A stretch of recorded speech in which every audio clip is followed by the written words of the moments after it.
Terima kasih pemirsa, Anda masih bersama kami di Editorial Media Indonesia. Bang Godin, kita akan bertanya dulu Bang kepada Direktur Pusat Kajian Anti Korupsi atau sering disebut PUKAD Universitas Gadjah Mada yang sudah terhubung lewat saluran telepon, Oce Madril. Bung Oce, selamat pagi. Selamat pagi Bung Leo, selamat pagi Bang. Ya, Bung Oce, kita senang dengan kinerja kepolisian dalam hal ini yang berhasil menangkap Joko Chandra yang sudah sempat kabur ke Malaysia dan ini akan diproses. Kalau kita melihat harapannya adalah semua komplotan yang membantu seorang Joko Chandra untuk masuk, keluar lagi dan melakukan banyak hal di Indonesia ini dibuka. Kalau kita melihat indikasi ke arah itu sudah ada seorang bintang 1 yang dijadikan tersangka, lalu ada kuasa hukum yang juga kemudian kelihatannya akan diproses yang sama. Tapi melihat ini, Bung Oce berpikir bahwa ini akan sampai ke ujungnya, sampai ke yang banyak disebut aktor intelektualnya, dalangnya, atau memang hanya akan pada level pelaku-pelaku di lapangannya saja, Bung Oce? Iya, tentu ada apresiasi yang perlu kita sampaikan kepada penegak hukum yang memang pada akhirnya berani dan kemudian berhasil untuk menangkap atau memulangkan Joko Chandra. Pertanyaan Bung Leo soal intelektual dader atau hanya pelaku lapangan, sebetulnya menurut saya tentu harus dimulai dulu dengan pelaku lapangan. Pertanyaan itu sebenarnya bisa juga kita tujukan apakah pelaku lapangan itu sudah terungkap semua ya sebelum aktor intelektualnya. Sampai saat ini menurut saya pelaku lapangannya pun itu belum semuanya menurut saya. Kita tahu bahwa pelarian Joko Chandra bebas keluar masuk Indonesia itu ada oknum-oknum di banyak lembaga yang menurut dugaan kuat itu terlibat. Tidak hanya yang sudah terungkap di kepolisian, tetapi juga ada di kejaksaan, mungkin juga ada di lembaga administrasi menangani perkara di peradilan mungkin ya. Kemudian saya tidak tahu apakah juga ada di imigrasi. Nah, hal-hal semacam ini tentu membutuhkan keseriusan untuk mengungkap siapa saja oknum-oknum yang memang membantu Joko Chandra selama ini. Ini kan baru dua kan yang kita lihat ya. Baru pengacara dan kemudian Brigjen Prasetyo. Kita tidak tahu ini lingkungan oknum-oknum di lingkungan yang lain itu kan bagaimana respon dari masing-masing institusi yang lain begitu. Kejaksaan misalnya atau Kumham misalnya atau peradilan misalnya ya. Ini kan perlu juga dilihat keseriusan mereka. Itu yang akan ditimpakan atau dikenakan kepada para komplotan ini apakah memang sesuatu yang sifatnya hanya pelanggaran administrasi misalnya begitu, atau memang juga bisa dijadikan disebut semacam kaki tangan koruptor sehingga hukuman yang terkait dengan undang-undang korupsi bisa juga dikenakan kepada para pihak ini. Bagaimana menurut Bung Oce? Nah, ini begini, jadi karena ada hubungannya dengan aparat negara ya, apakah itu aparat penegak hukum atau aparatur sipil negara yang membantu, maka tentu ada dua pendekatan. Pertama harus ada sanksi yang sifatnya sanksi jabatan. Mereka yang membantu itu harus dicopot kemudian harus dilepaskan dari semua jabatan yang ada di lembaganya. Kemudian yang kedua tentu saja pendekatan hukum pidana. Karena mereka-mereka yang membantu itu pada dasarnya membantu terpidana begitu. Orang yang diburu oleh negara Indonesia kemudian bisa saja dalam rangka membantu apakah membuatkan surat ya, membantu meloloskan dan seterusnya, bisa saja mereka menerima sesuatu. Karena kan tidak ada makan siang gratis kan. Model-model begini kan kita tahulah dalam permainan mafia hukum ada yang begitu gitu. Nah, pemberian semacam ini kan jatuhnya pada suap. Kalau tidak pemerasan ya suap begitu. Nah, tentu pengusutan kasus Joko Chandra tidak cukup hanya melihat dari sisi administrasinya saja, pelanggaran disiplin atau pelanggaran etik, tetapi juga masuk pada pelanggaran yang sifatnya pidana korupsi, ya, apakah itu suap atau mungkin pemerasan atau mungkin gratifikasi. Nah, yang menarik adalah perma yang baru saja dikeluarkan oleh Mahkamah Agung soal pedoman pemidanaan. Di situ tersirat ada salah satu poin bahwa bagi aparat penegak hukum bagi aparatur sipil negara yang melakukan tindakan-tindakan koruptif itu adalah menjadi faktor pemberat. Jadi bagi mereka itu harusnya sanksinya jauh lebih berat daripada orang biasa. Baik, berarti kita tunggu saja ya bagaimana kelanjutan dari kasus ini. Semoga yang kita harapkan itu bisa kita lihat. Bung Oce Madril, terima kasih sudah mencerahkan kami pagi ini dari Yogyakarta. Selamat pagi, Bung Oce. Tapi pertanyaannya selalu sama, Bang Gaudens. Kita melihat gegap gempita di awal, di tengah biasanya masih hangat, tapi sudah mulai agak lama, dan apalagi kalau ada kasus lain kita sudah mulai lupa. Nah pertanyaannya, apa iya bisa nih kita lihat ujungnya kasus Joko ini? Ya bisa saja sepanjang masyarakat itu tetap memberi perhatian. Kita tahu bahwa kasus Joko Chandra ini terbongkar berkat intervensi masyarakat sipil. Kalau masyarakat sipil diam, tentu tidak akan terbongkar. Atau dengan kata lain, kejahatan itu menjadi-jadi karena terlalu banyak orang baik diam. Kalau semua orang baik itu turun tangan, tentu kejahatan itu bisa dibongkar. Kasus Joko ini antara lainnya contoh nyata. Nah, persoalannya apakah Jokonya sendiri cukup dengan 2 tahun atau juga diusut dengan kasus-kasus lain, atau kata Mahfud MD itu tidak cukup dengan 2 tahun. Jadi ada tambahan hukuman begitu? Nah persoalannya bagaimana untuk mencapai tambahan hukumannya. Kalau di dalam proses pengusutan yang ada sekarang, katakanlah seorang brigjen dan pengacara itu menggunakan KUHP, itu berarti yang dijerat itu hanya orang-orang tersebut. Joko Chandra tidak akan terseret. Tidak ikut lagi? Karena itu satu-satunya jalan kalau mau menjerat Joko Chandra ya harus menggunakan undang-undang tidak pidana korupsi. Karena pemberi dan penerima itu kan harus dihukum. Nah pertanyaannya, apakah kemudian para pihak yang diduga kuat menerima sesuatu dalam proses membantu Joko Chandra bergerak ini juga akan bercerita begitu Bang? Kan biasanya yang seperti ini ya sudahlah, pasang badan sajalah, kita tidak akan cerita yang sesungguhnya. Bagaimana Bang? Ya tentu asumsi dasar itu sangatlah melawan akal sehat. Orang mau saja menolong begitu saja tanpa mengharapkan sesuatu. Itu yang pertama. Yang kedua, kejahatan itu tidak pernah dengan pelaku tunggal, selalu bersama-sama. Karena itu hendaknya bisa bisa ditelusuri misalnya dari rekening, apakah transfer bank atau rekening yang tidak wajar dari orang-orang yang kita katakan sebagai komplotan. Tapi biasanya kan sudah tidak menggunakan nama sendiri Bang, biasanya menggunakan tukang kebun dari tetangga yang adalah siapanya siapa, sehingga susah itu mengejarnya. Enggak susah sih, yang penting ada kemauan. Polisi kita itu sangat pintar. Memburu teroris di lubang yang semut pun bisa dapat, apalagi untuk kasus seperti ini. Kata kuncinya tentu kepolisian harus mengembalikan kepercayaan masyarakat. Masyarakat sudah terlanjur percaya, yang tadinya terjun bebas ke titik nol, bangkit lagi kepercayaan itu karena mampu membawa Joko. Tetapi sampai sekarang hanya baru dua yang ditersangkakan, tapi tidak menggunakan undang-undang tidak pidana korupsi. Tipikor. Kita berharap, masyarakat berharap undang-undang tipikor itu harus digunakan di dalam kasus Joko ini. Kalau kita melihat kan sudah ada juga tadi lurah ya yang sudah dinonaktifkan, kemudian juga diduga ya tidak mungkin ini keluar masuk Indonesia dengan mudah kalau tidak ada dalam tanda petik peran mungkin imigrasi di situ. Apakah lembaga-lembaga ini mau dengan rela membersihkan dirinya, atau kita memang harus dalam tanda petik tekan juga? Kalau di dalam konstruksi editorial itu, mestinya diusut itu sejak pertama kali Joko kabur dari Indonesia di 2009.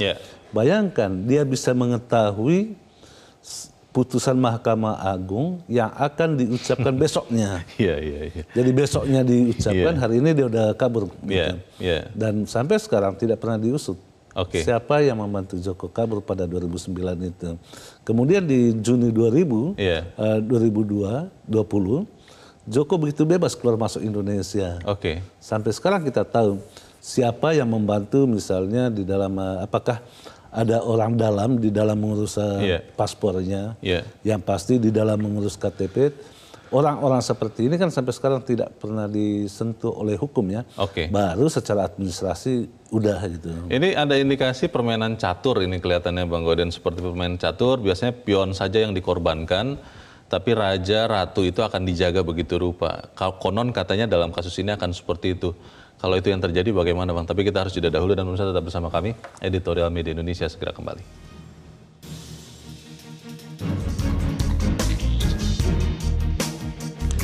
Terima kasih Anda masih bersama kami di Editorial Media Indonesia. Bang Goden, sebelum kita cari tahu apakah nanti yang disebut Bung Oce intelektual dader itu bisa ketangkap, kita akan coba tanyakan dulu bagaimana pendapat dari masyarakat pemirsa Metro TV. Kita sudah terhubung saat ini dengan pemirsa Metro TV di Bekasi, Jawa Barat. Ada Pak Ondo Silitonga. Pak Ondo, selamat pagi. Selamat pagi Bung Leonard, selamat pagi Bung Rensius. Selamat pagi. Bagaimana Pak Ondo? Ini kita gembira nih Joko Chandra bisa ditangkap lagi, tapi pertanyaannya adalah apakah akan berhenti akibat atau sanksi pidana itu pada para oknum yang membantunya di lapangan, atau memang kita bisa melihat jeratan hukum itu akan sampai kepada aktor intelektualnya. Menurut Pak Ondo seperti apa Pak?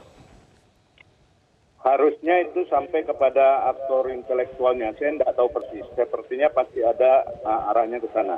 Dan saya setuju harusnya komplotan tersebut dihukum berat. Karena biasanya oknum terutama yang dari kepolisian, kejaksaan, imigrasi, Pemda, dan pengacara, itu mereka sebelum menduduki jabatan sudah disumpah. Kemudian mereka itu penegak hukum, bukan malah membengkokkan hukum. Mereka melayani melindungi masyarakat, bukan melayani melindungi koruptor. Jadi harus tebal harusnya hukumannya. Kemudian jangan hukuman disiplin aja Pak, karena ini harus dipecat. Bila ada pidananya, mereka harusnya dihukum berat karena mereka itu adalah pelaku-pelaku yang harusnya meluruskan hukum. Dan harus transparan, karena saya sebagai rakyat pengen tahu ini benar nggak, jangan hanya diberhentikan dari jabatan. Contoh satu Mas, di Singapura itu bila sopir melanggar lalu lintas, izin mengemudinya dicabut seumur hidup. Harusnya polisi atau pejabat-pejabat tersebut, tahu saya PNS itu kalau hukumannya di bawah 4 tahun masih bisa jadi PNS lagi atau jadi polisi lagi atau jadi apa lagi. Harusnya itu sudah dicabut semua hak-haknya menjadi PNS. Demikian juga pengacara harusnya dicabut izin pengacaranya kalau dia memang melanggar pidana. Pertanyaan saya terakhir, karena saya agak kecewa kalau koruptor sebesar itu hanya 2 tahun. Harusnya ada pasal yang menjerat hukum pidana bagi orang yang melarikan diri sebelum dieksekusi. Mungkin itu bisa, saya nggak tahu itu pasal itu ada nggak. Kalau itu ada, Joko itu bisa kena di situ lagi. Jadi jangan hanya pembantunya saja gitu loh. Baik, terima kasih Pak Ondo Silitonga sudah berpendapat dari Bekasi, Jawa Barat. Selamat pagi Pak. Di belakang Pak Ondo ada Pak Ihwan di Jember, Jawa Timur. Pak Ihwan, selamat pagi. Selamat pagi Bang Leo dan Bang Gaudien. Selamat pagi. Kalau hukum itu merupakan pemahaman nilai norma yang dipaksakan kepada benda dan manusia agar berjalan sesuai tujuan utama kodrati maka ini menyangkut masalah moralitas dan hukum positif. Dan ini tidak boleh cerai, apalagi kemudian berselingkuh dengan politikus elit politik birokrat yang meler nakal. Ditambah lagi dengan konglomerat yang dermawan tapi buruk. Nah, kalau itu terjadi, maka hukum itu bukan balas dendam, tapi penjeraan. Dan untuk jera itulah, maka yang jadi masalah adalah the man behind the gun. Walaupun sistem hukumnya yaitu substansi, struktur, dan kulturnya bagus, lagi-lagi kepada itu. Jadi kalau Joko Chandra dengan komplotannya ini bisa dilacak sampai kena pada aktor intelektualnya, hebat. Tapi pengalaman membuktikan tidak begitu kita selama ini. Peristiwa besar seperti Jiwasraya dan sebagainya sampai BLP ini, itu luar biasa itu hancur negara kalau begitu itu dibiarkan. Oleh sebab itu political will dari aparat penegak hukum, kemudian birokrat sampai yang tertinggi, kemudian lagi elit politik. Partai-partai itu jangan cuma diam, tapi harus berbuat banyak bagaimana dia, apalagi DPR Nah, itulah sebabnya maka tergantung kepada bagaimana political will dari mereka sampai dari struktur yang bagus. Saya kira terima kasih begitu. Baik, terima kasih Pak Iwan di Jember, Jawa Timur. Selamat pagi Pak. Di belakang Pak Iwan ada Pak Bambang Saptono di Surakarta, Jawa Tengah. Pak Bambang, selamat pagi. Selamat pagi Metro TV dan selamat pagi saudaraku bangsa Indonesia. Selamat pagi Pak, silakan Pak Bambang. Masyarakat pasti sangat menginginkan bahwa kasus kejahatan Joko Chandra yang melibatkan oknum-oknum pejabat ini diusut tuntas dan untuk diungkap secara transparan seperti yang dijanjikan oleh Kapolri Jenderal Idham Aziz. Nah, di sini Mas, kami justru melihat adanya diskriminasi antara buron penjahat kelas kakap Joko Chandra dibanding dengan buron kelas teri seperti copet, jambret, atau pencuri uang receh. Nah, kenapa tuh Pak? Di mana Mas? Ya, kalau buron penjahat kelas teri itu biasanya kalau ketangkap bisa ditembak kakinya, bahkan kedua kakinya. Nah, tapi kalau buron penjahat kelas kakap seperti Joko Chandra ini kemarin malah justru tidak diapa-apakan, malah waktu naik pesawat itu pun tidak diborgol. Nah, kemudian yang menarik lagi Mas, ini padahal kan Joko Chandra ini sudah melarikan diri bertahun-tahun atau 11 tahun. Kemudian dia juga membuat kejahatan-kejahatan lagi setelah itu, termasuk dia membuat KTP dan lain sebagainya. Nah, kemudian yang menarik, ini tadi di editorial ada bahwa menyebutkan korupsi 100 miliar akan dibuih seumur hidup. Ini nanti tidak efektif Mas, karena apa? Koruptor-koruptor di Indonesia ini sudah punya ilmu tinggi. Nanti dia bisa mensiasatinya korupsi dengan kurang dari 100 miliar, misalnya kurang 100 ribu atau berapa. Dipecah-pecah begitu ya? Ini memang, memang koruptor di Indonesia ini memang benar-benar keranjingan. Terima kasih Mas. Baik, terima kasih Pak Bambang Saptono di Surakarta, Jawa Tengah. Kelihatannya sudah mulai hopeless juga nih, agak-agak ya. Kita masih mau mencoba mendengarkan pemirsa Metro TV di berikutnya di Curup, Bengkulu, ada Pak Edward. Pak Edward, selamat pagi Pak. Selamat pagi Bung Leonard. Ini momen bagi terbaik bagi polisi untuk mengaplikasikan tagline mereka problem dan terpercaya. Nah, ini yang terpercaya. Mudah-mudahan Kapolri dengan mengungkap kasus dari Joko Chandra ini itu akan membuka tabir semuanya. Kita tahu bahwa negara sudah sangat dirugikan untuk jemput Joko Chandra itu pakai salah kertas. Itu pikuk kacau balanya dunia persilangan di Indonesia gara-gara perilaku Joko Chandra yang bisa keluar masuk Indonesia itu luar biasa. Saya ingin tahu, tolong ini mau yang terbaik, langkah awal yang terbaik dari polisi. Baik, terima kasih Pak Edward. Mohon maaf agak kurang bagus sambungan komunikasi, tapi kami sudah menangkap promoter ya dari polisi harus diwujudkan. Terima kasih Pak Edward di Curup, Bengkulu. Selamat pagi. Kalau mendengar para pemirsa ini, Bang Gaudens masih punya pengharapan walaupun ya tadi agak juga kayak Pak Bambang Saptono itu tidak terlalu yakin juga begitu bagaimana ujungnya. Bagaimana nih Bang? Ya benar sekali Leo. Mungkin saatnya kita membenah secara keseluruhan hukum di negeri ini ya. Katakanlah awal kasus Joko Chandra. Ini kan orang bebas, dibebaskan oleh pengadilan. Kemudian kejaksaan naik kasasi.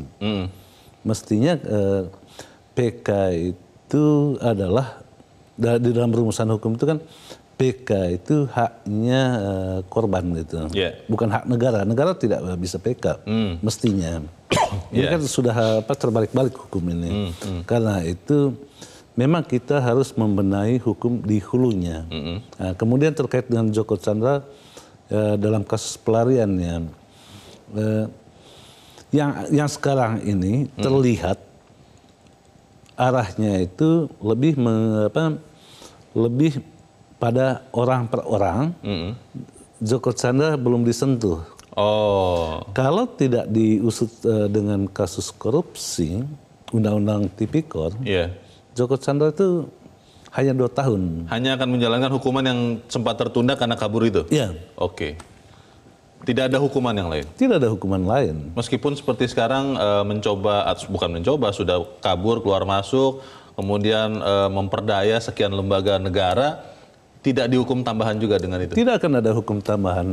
Sama seperti misalnya Gayus Tambunan lari kemana-mana gitu kan. Kemudian ditangkap, diseret hukumnya itu hukum pokoknya. Sementara dalam kasus Joko Chandra, dia melarikan diri dalam status terpidana. Terpidana yang belum menjalani hukumannya. Demi kepastian hukum dia dicari. Betul. 11 tahun mencari dia untuk menegakkan kepastian hukum bahwa hukum dia harus menjalankan hukuman badan. Harus dieksekusi hukuman itu. Itu makanya dia dicari. Nah, di dalam pelariannya itu ada orang-orang membantu. Betul. Saat ini yang dilakukan itu terkait baru yang diusut dengan KUHAP. Gitu. Karena itu pasal yang dipakai untuk 2 orang tersangka itu adalah penggelapan pemalsuan dokumen, membantu buron.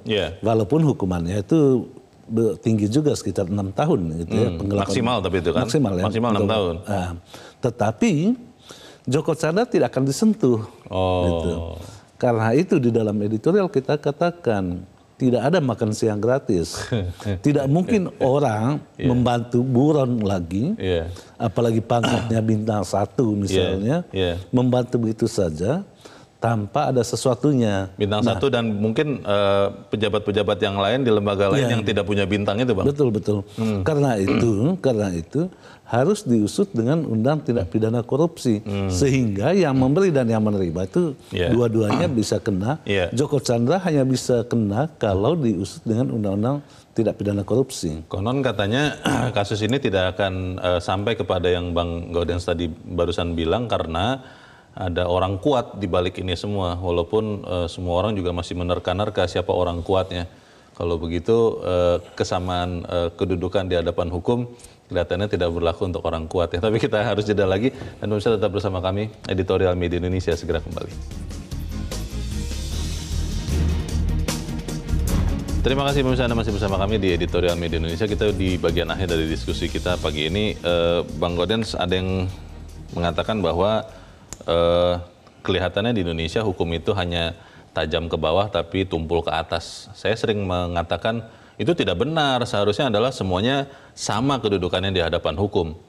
Tapi kalau melihat kasus Joko ini, setelah mendapatkan kasus yang lain begitu, kelihatannya mungkin pendapat pertama itu bisa terjadi juga. Tidak ketemu sampai ke aktor intelektualnya. Bagaimana, Bang? Ya, kalau menurut saya sih pasti terbongkar ya. Mengapa seperti itu? Karena yang disebut-sebut orang kuat itu kuat pada waktunya. Kuat pada waktunya? Pada waktu itu ya kuat. Gitu. Tentu sekarang tidak kuat lagi. Ini kan kasus dari 2009 kan.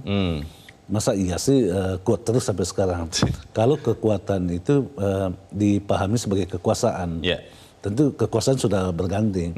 Karena itu Joko Chandra dimintakan untuk ditangkap, diperintah langsung oleh Presiden. Itu artinya Presiden punya niat atau kemauan yang kuat untuk membongkar kasus ini siapapun yang terlibat. Siapapun yang terlibat gitu. Karena itu bintang 1 pun ditersangkakan sekarang. Tentu kita yakin sekali ini baru permulaan gitu. Sampai saat ini kan baru 2 orang yang menjadi tersangka. Yang lain itu belum ditersangkakan. Apakah hanya cuma 2 orang itu yang membuat, apakah si Jenderal Bintang 1 itu mengetik sendiri suratnya, kemudian memberi sendiri kepada Joko, atau dia minta bantuan kepada orang lain? Ini kan perlu diusut gitu. Kalau logika kita mengatakan banyak orang yang terlibat, karena itu semua yang terlibat, siapapun dia, tidak ada orang kuat.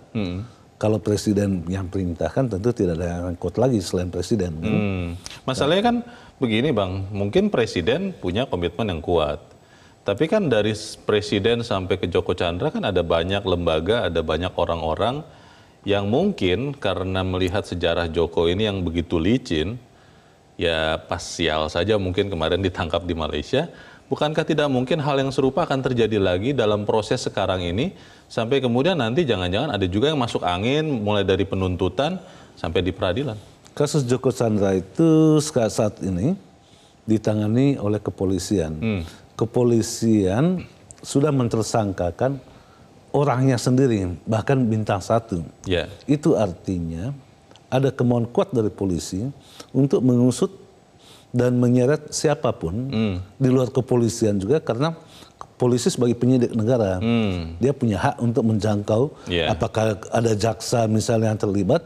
Tentu polisi bisa mengusutnya. Di imigrasi, atau di imigrasi, kependudukan. Atau di tempat-tempat lain, jangan-jangan di pengadilan juga. Karena itu kasus yang sekarang ini baru di hulunya. Muaranya nanti semua di pengadilan. Karena itu editorial Joe mengatakan jangan cuma melototi saat ini, tetapi pelototilah di pengadilan nanti. Jangan sampai hakim-hakim juga masuk angin gitu kan. Kalau melihat pelariannya sudah 11 tahun kurang lebih, itu kan waktu yang lama. Berarti kalau kita melihat kasus ini pun mungkin akan diproses, akan memakan waktu yang lama. Dan konon katanya orang Indonesia mudah lupa. Kita masih tetap akan ingat tidak melihat kasus ini sampai di ujungnya, Bang? Kalau melihat kasusnya sekarang, membacanya sekarang, jangan-jangan selama ini cuma setahun dia di luar negeri. Jangan-jangan selama ini berada di dalam negeri. Waduh, tapi itu kan harus dibuktikan, Bang. Iya, dibuktikan. Artinya begini, ketika dia bisa bebas masuk di tahun sekarang, apakah tahun dulu tidak karena tidak ketahuan, orang tidak ribut. Ini kan karena ketahuan makanya ribut. Ketahuannya di mana? Ketika dia datang ke pengadilan, mendaftarkan PK mendaftarkan PK-nya, baru ketahuan kan. Jangan-jangan selama ini disembunyikan oleh orang-orang di tempat yang tidak diketahui oleh publik gitu. Nah kalau begitu apakah ada harapan bahwa kasus ini akan benar-benar ditangani sampai tuntas dan tidak memakan waktu yang terlalu lama?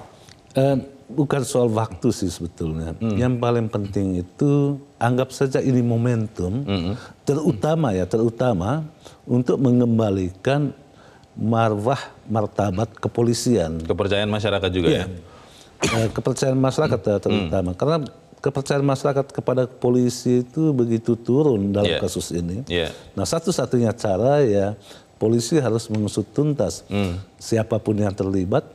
Saya kira polisi sekarang ini sangat berani kok, dan pasti berani. Di kondisi begini, memang kita berharap dan sangat mengapresiasi apa yang dilakukan oleh kepolisian, Bang. Tapi pertanyaan mendasarnya kembali saya pertanyakan, apakah mungkin sampai kepada orang kuat, mungkin masa lalu kuatnya, yang disebut-sebut adalah dibalik semua ini? Ya pasti ya nyampe lah. Tidak mungkin seorang bintang 1 diam saja kalau dia tahu gitu kan. Atau tidak mungkin seorang Joko Chandra diam saja kalau dia diperiksa. Tentu dia akan bernyanyi. Masa dia mau menanggung sendiri kan? Itu kan hal yang sangat logik. Nah, paling penting itu kepiawaian ya. Kepiawaian dari penyidik untuk membongkar kasus ini. Itu yang paling penting. Dan kemudian juga satu yang dipertanyakan orang adalah apakah setelah kasus ini kemudian oknum-oknumnya misalnya menanggung konsekuensi dari tindakannya, institusinya akan kembali bersih atau tidak? Itu pertanyaan besar ya, Bang? Ya pertanyaan yang lain itu yang paling besar juga, apa cuma kasus ini? Bagaimana Masiku? Siapa lagi yang lain itu kan? Kan banyak sekali orang yang sudah melarikan diri, ada yang disebut-sebut di luar negeri, ada yang menghilangnya di dalam negeri, gitu kan? Jadi terakhir apa, Bang, yang kita bisa harapkan dari para penegak hukum? Karena saya khawatir nih begitu ada kasus lagi yang lain yang lebih besar atau sama besar, kita pun lupa memberitakannya. Tentu melihat dari konstruksi kasus Joko Chandra, kalau Presiden memerintahkan saja seluruh aparat penegak hukum itu untuk memburu para buron, termasuk di dalam kasus kasus KPU itu yang masih buron sampai sekarang, dan juga yang lain-lain. Kalau Presiden memerintahkan, tidak ada yang tidak bisa kok. Kemauan itu harus bertitik temu dengan niat baik itu. Baik. Kita harapkan itu terjadi dan kita akan ikuti sama-sama. Bang Gaudens, terima kasih sudah hadir di tempat ini, Bang. Selamat pagi. Pagi loh.